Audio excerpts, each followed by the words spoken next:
So after 36 hours of travel time, we arrive in Kathmandu, the capital of Nepal. 2.8 million people, average income $700 per year, third world country. The traffic was chaos, controlled chaos, very cooperative controlled chaos, no traffic lights. Here we have our guide Monica taking us on a tour of some monasteries.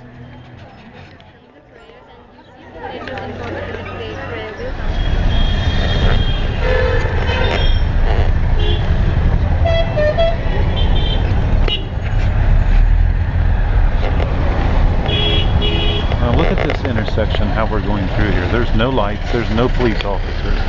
You just kind of stick your nose out there and just go.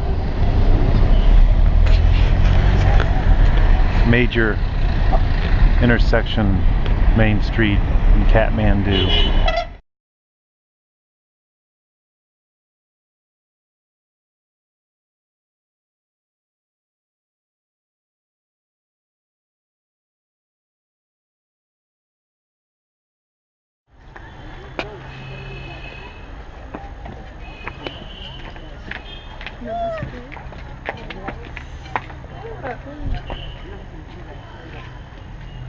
This is the Monkey Temple, the oldest stupa.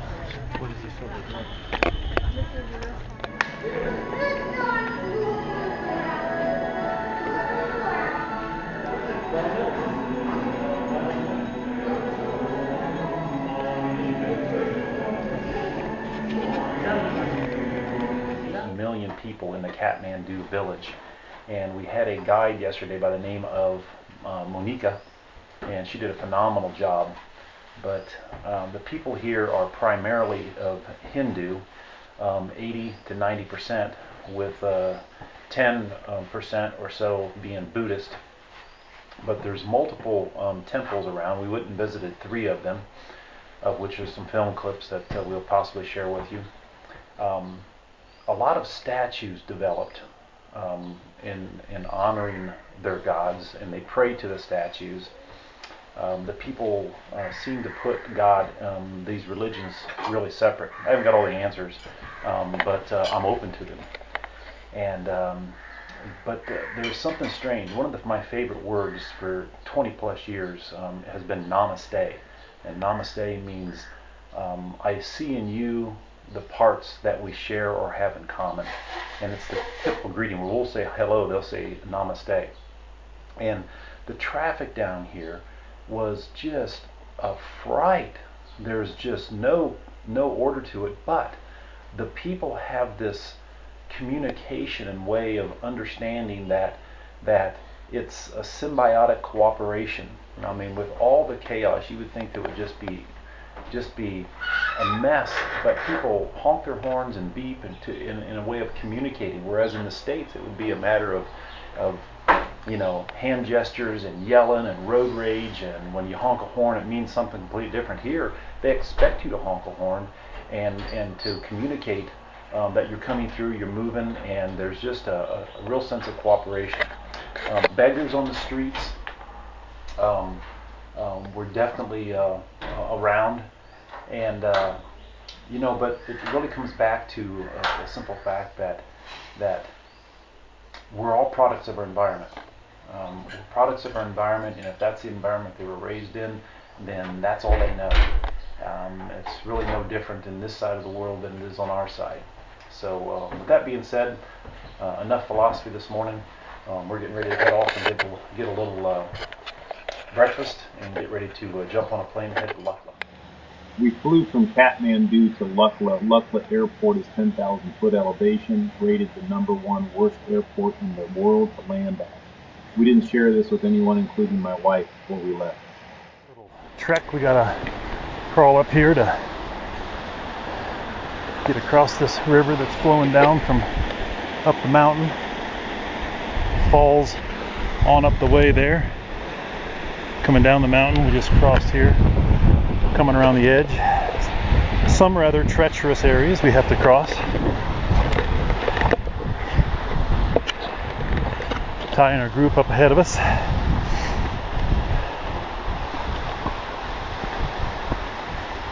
Gives you a little idea of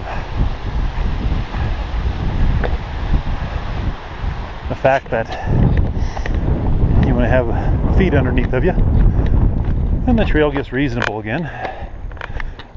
I would say 90% of the time it's similar to this type of trail.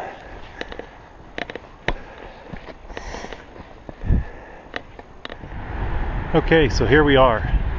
Way over in the distance, there's a set of buildings, and that's where we're going. The name of that town is Tamay. That's where we will stay tonight. We will be walking down this path, dropping elevation again. Most likely walk across the suspension bridge to cross over this river to make it into that town far over there to the left. That's where we'll spend the night tonight. Down below that little village to the right is a monastery where our monks actually live. We'll be stopping by there for a visit and give you some film there, hopefully. A one-horned yak. Well, we come across a little one-horned yak here. It's in our pathway.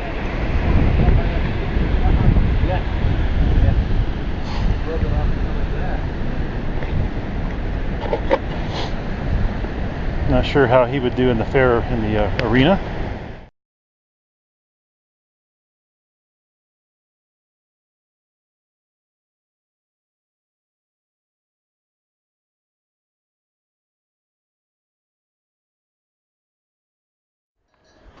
Well, we're come up here to see this monastery. We got some yak,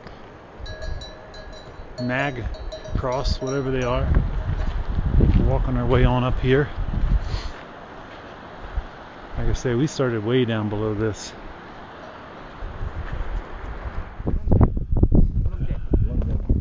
Well, we left Lumden last night. I went in and slept at Lumden last night, I should say. 14,300 feet, and probably left at 6 o'clock this morning, climbing up about an hour and a half into it. You can see some of the trekkers up ahead of us heading up over this pass. We're going up over 17,000 today, and it's going to be at least an 8-hour trek, and we're loving life. It's a beautiful day out though, cloud in the sky. It's gorgeous. Been going through this ruddy frozen snow here, kind of difficult walking. You can't make your own track, you just got to put your feet in other people's. Well, we're making our way up Orangela Pass. We're going up over that crest where those people are at up there. That's where we're heading to. This is the toughest jaunt right here. But it is absolutely gorgeous. Had a little dust and snow last night. Some difficult walking on these hard crusted trails. But it is gorgeous. Seen some snow leopard tracks right over here going up the side of the mountain. Pretty rare. Beautiful day. Me and Ty, we're actually having the time of our life. You bet. Yeah, this is what it's all about, baby. Yeah. We are in the. Yes, we are. We're about 2-3/4 the way up on what's the name of this pass, Lau? Rengela Pass. We're getting closer. Getting closer. This could be very potentially the most intense 6 hours that I've ever experienced in my life. Even more so than the 4.5 hours to climb up to Namche Bazaar. I thought that one was tough. Man, this is a little longer and probably just as physical. I think we're 75% the way there. Yep. So, or should I say, 5 hours down, 40 minutes to go. Yeah, for the easy part. We still got a tough 40 minutes to go yet. So, here we are at Rengela Pass. Looking both directions. 5.5 hours of grueling climbing. Here comes Deal down there, bringing her backpack up. What a sight.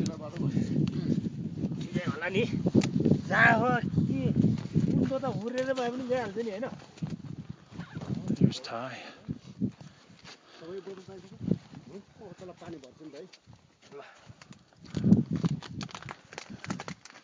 was one hell of a climb. Glad I did it. Don't need to again. Well, here we are, Thursday. I think it's the first. The 1st of November. And we left at 5:22 this morning out of Dagnat. Is that where we was at this morning? Yep. And what's that? Donak. Toknak. Yeah. Toknak. Got it. Coming up out of this ravine here. Deal's down there, packing the weight. Feeling good this morning. Life's good. Any words of wisdom, Ty? Life's good. Life's good. We're still going uphill though, as you can see. We will be for the next 10 hours. Yeah, we've got a 10-hour day ahead of us, but we're feeling good about probably finishing early. Right, Lyle? Yes, sir. Okay. Okay. Well, here we are. Once again, we just come down off Chola Pass, 17,900 feet. Can't see it from this end. Got porters coming up here behind me. This is the valley. We're kind of in a little, I don't know what you call this, a canyon or something. Unbelievable. 4 to 6 foot of snow come through here a couple weeks ago. Left these trails unbelievable. We're taking ice picks and axes and chopping out stepping places for us to go. Here's Ty up ahead of me. This was supposed to be the toughest, most difficult pass yet. It's been quite a journey, but I think we've kicked the toughest part of it.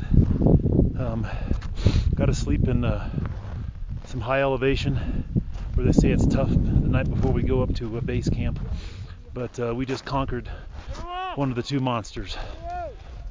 Here's Ty in front of me. Porters down here, people sneaking by. Look at the valley down there. Unbelievable. Got another 4 hours to go before we get to our destination. Well, we just got, as you can see, slicked up with some sunscreen and making our way down off of Chola Pass, right? Chola. And now we're making the descent downward. And here's our phenomenal guide, Lau, here. Lau, say hi. Yeah. Hi. We're going to make our way down through this valley and all this snow. The tracks are pretty deep, kind of treacherous. Very slippery. Very, very slippery. Had to scale, do a little technical climbing to get down off of the pass, but we're making our way. It's a beautiful day, as you can see.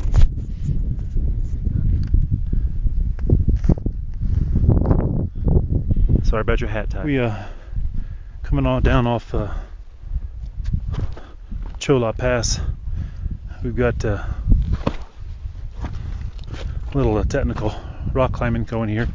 I've been working on this for 20 minutes now, and I'd hope to think that we've only got 20 minutes to go, but it's rather treacherous to say the least, and doesn't help with a 15-pound backpack. But just when you were ready to start to feel sorry for yourself, you can realize that Deal, our porter's back here with about 70 on his back, and it's pretty interesting. As you can see, some of the rocks are snow covered. There's Lau down there in front trying to cut us a path, and I'm here to tell you, this is kind of goofy. Now we're going to go over on snow and try to avoid sliding down, because it's not a soft landing. So inching our way down there.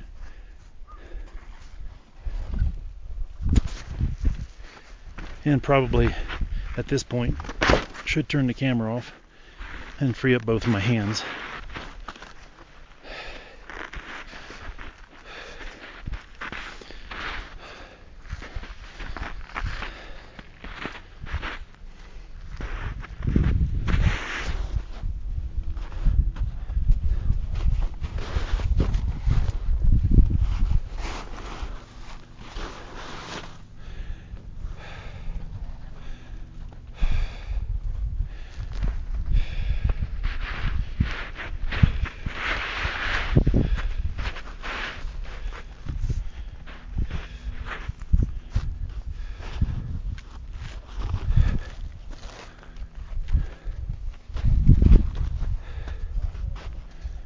Crazy.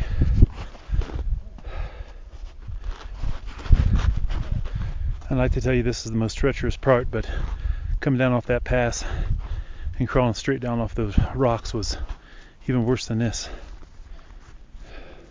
I'll let you know if we make it to the bottom. Qatar, where we'll be headed to out of this village tomorrow in order to see Mount Everest tomorrow morning. We'll be leaving about 4:30 a.m.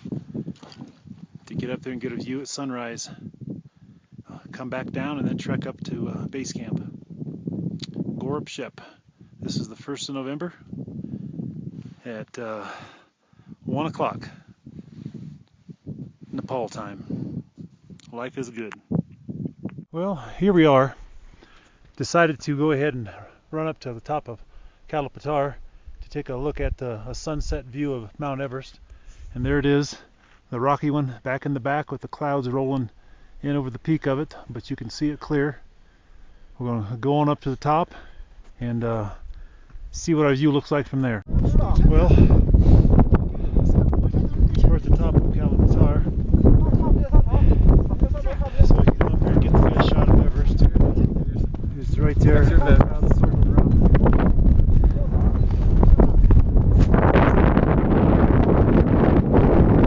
The Buddhist prayer points.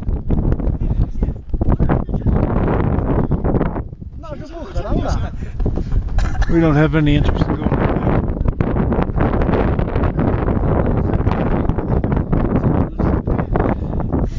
Yeah, take note of that 18,000.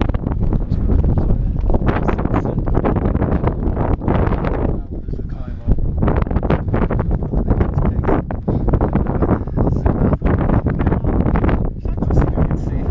What are we doing, Mount?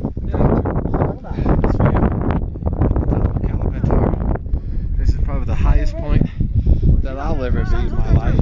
And likewise, me too. I don't know if Craig's going to talk me into doing something stupid like this again. No, 17,100 feet. I'm going to burn a lot of film on this one because it's beautiful. Something else. Let's see if I can get over the top of this flag. Let me make a correction on that. That's 18,100 feet. That's something. There's the big TY. Filling it all in. Top of Kalapatar, 18,100 feet. Looking at Everest. Clouds circling across the peak of it. I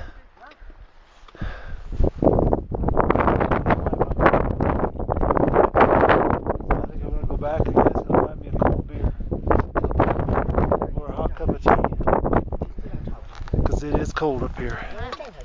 Yeah, I'm from Africa. You are right. So as we're making our way down, there's Mount Everest. There's the sun setting on it. It's an orange color now.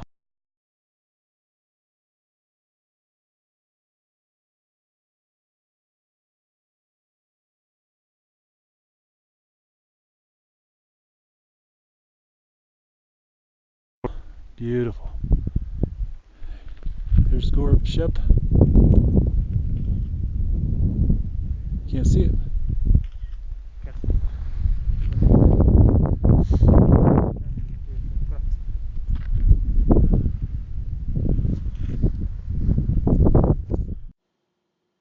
As we prepared for this trip, and to shorten it up, we carved out all of the days that were scheduled in for acclimatization or staying in one village, getting used to the altitude. As a result, we kept ourselves under regular chiropractic care to keep our nervous systems balanced. We ate a very alkalizing diet, and we trained very hard in order to be able to do this. So here we are at base camp, looking over glaciers. This is where they pitch their tents and get ready to ascend Mount Everest, which we cannot see from here. And as you can see up here, there's an avalanche ready to break loose and come down into the glaciers. We've seen a couple small avalanches coming in today and some rumbling top rocks as well. But this is base camp. That's what it's all about. Maybe a little anticlimactic. There's no tents or anything here at this point because they'll come back in the spring. It's too late to be here in the fall. They'll come back in the spring and do their thing. So here we are. Ty over here and get ready to head back into Gorupchek for lunch, and then on down to Lamouche. So here we are, base camp, Mount Everest, and this is Kumba Glacier right over here, and this flat of rocks here is where they will put their tents and pitch them and do climbing expeditions up from here in order to acclimatize themselves and get ready to move up to camp 1, 2, 3, and 4. But this is the base camp where it all happens at. Prayer flags here. Really our final destination on this. We'll start our trek back down the hill after we leave here. Been a good journey.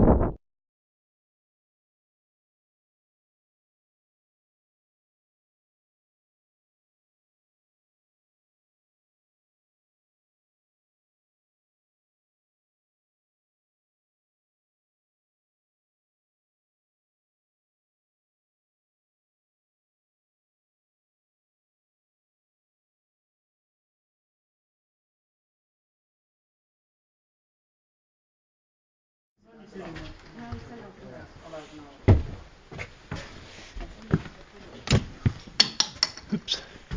Runs.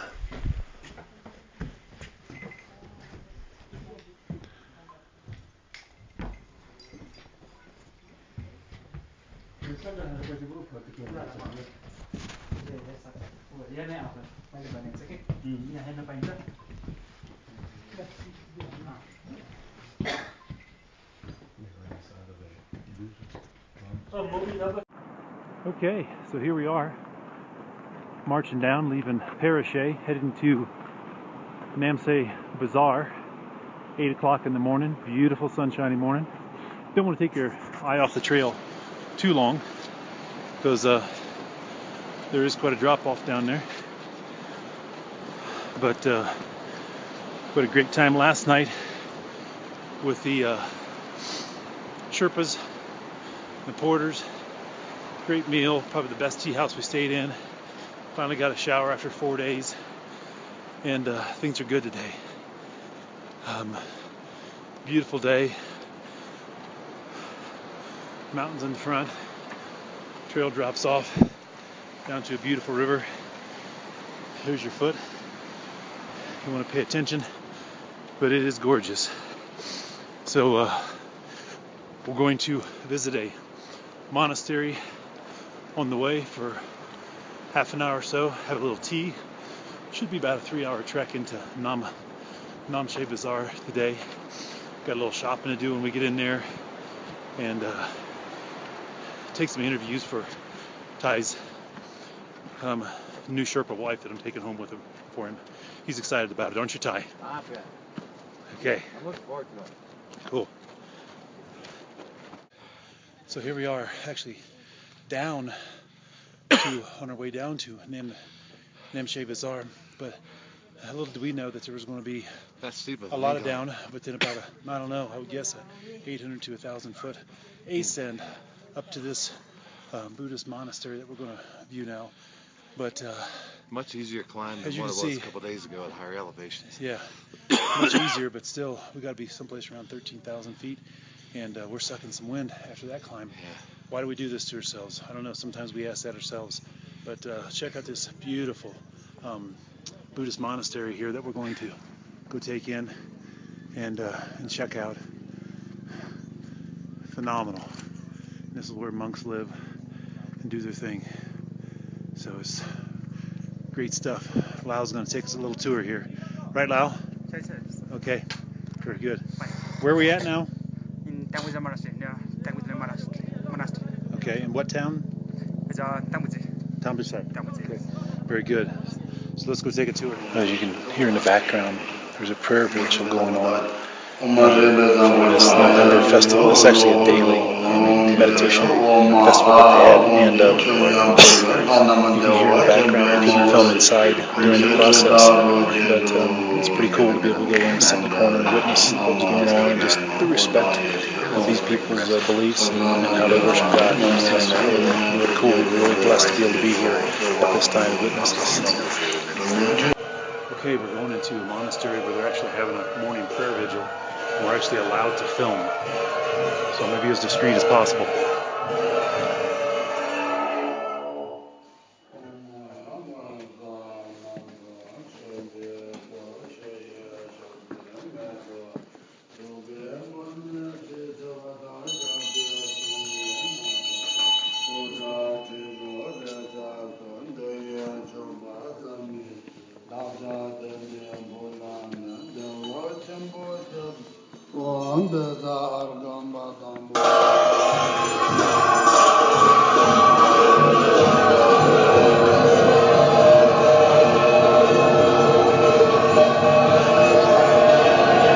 Again, taking a look at the Buddhist monastery that we just was at and witnessed a daily prayer meditation going on. A couple of the monks in their maroon robes out front. Quite an event. The background out behind it.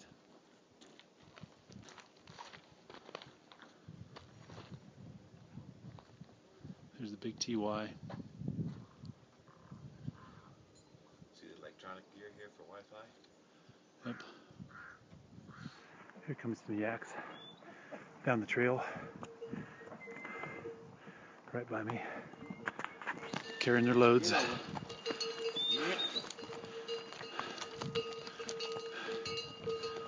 Beautiful.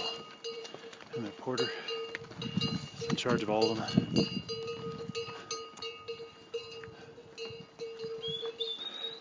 Here's a yak that Ty's walking right beside on the way up here. Got a whole herd of them coming around. We've been instructed to get over when they're coming around. Pretty cool stuff.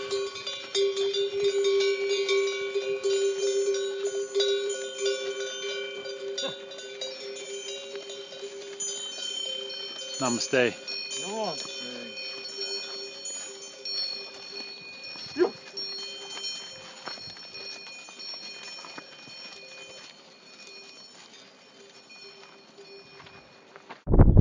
We're going to be down here at this little monastery. And we're up above that airport. Here's this peak over here that has been climbed.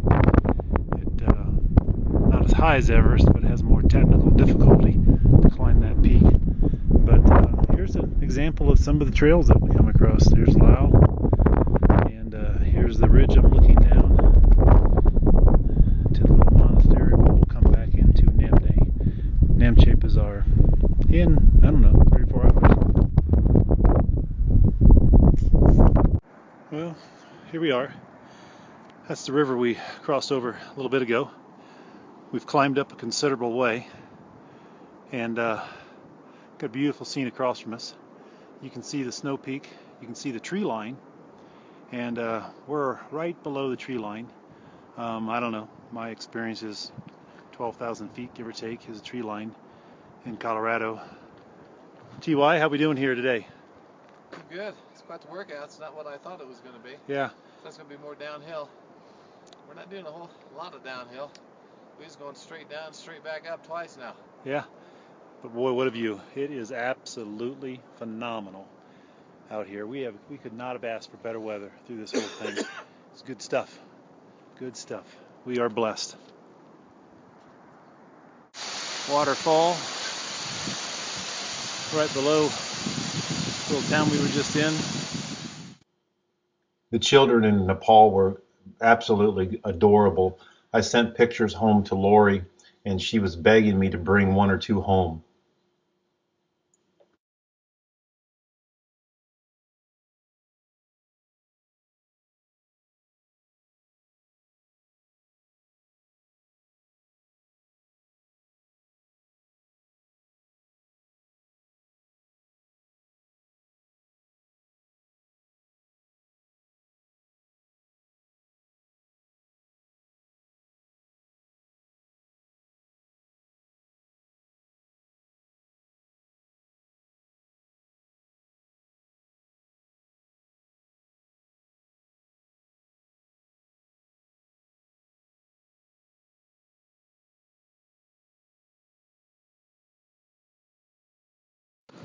Namaste. Gin bottles.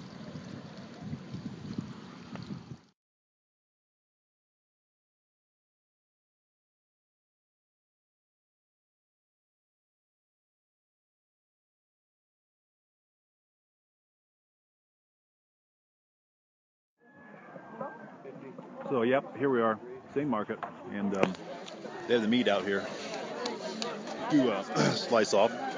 Dog down here, little skin. These are local pork. Got some pork down here. Slice raw pork if you want.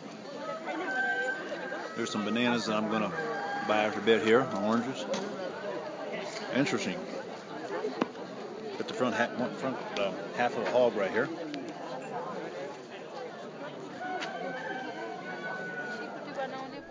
Where you see the market. This is the market that they talked about and all the goods. There's people up here with dried cheeses, curd, homemade butter, and they're stacked up here in tiers. It's like a farmer's market. It's so cool because these people portage this stuff up here. I mean, this is, depending on where they're coming from, some of them a 4-day journey to get up here to sell on Saturday. It's just amazing. Then you got the local tenants in the sidewalks down here that are here every day.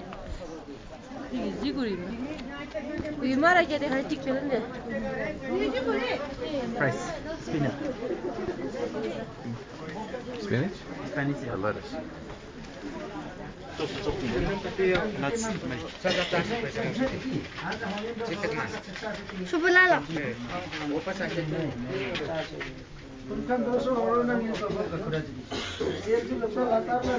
Pork. Mm-hmm. This all yak? Pork. Pork?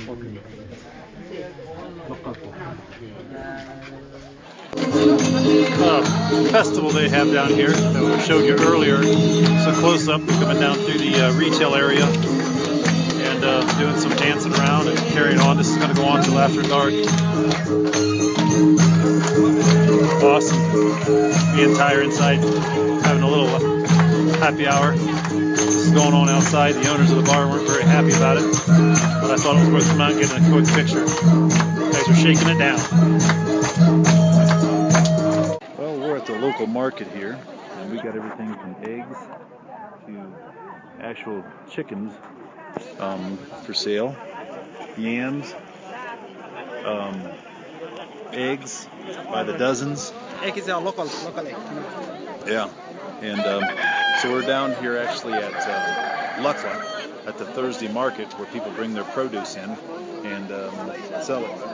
So we're down here going to buy some bananas and maybe even buy a chicken. Look at these. And we're actually looking for some yak cheese and probably going to buy some bananas too.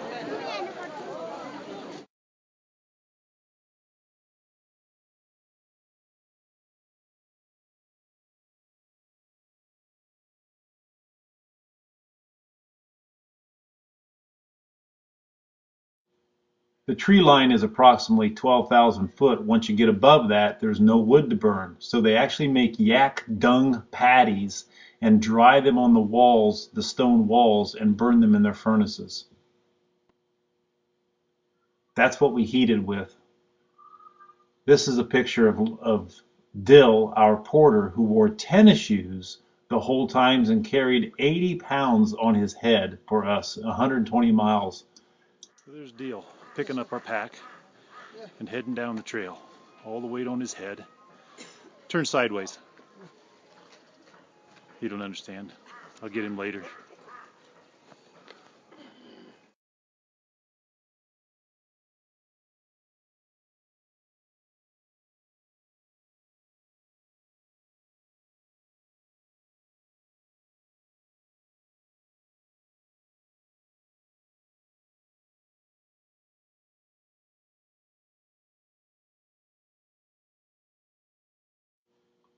This was a standard toilet, a hole in the wall, hole in the floor, porcelain. The barrels beside it are to dip a pitcher in and create your own flushing mechanism. Well, I hope you enjoyed this clip.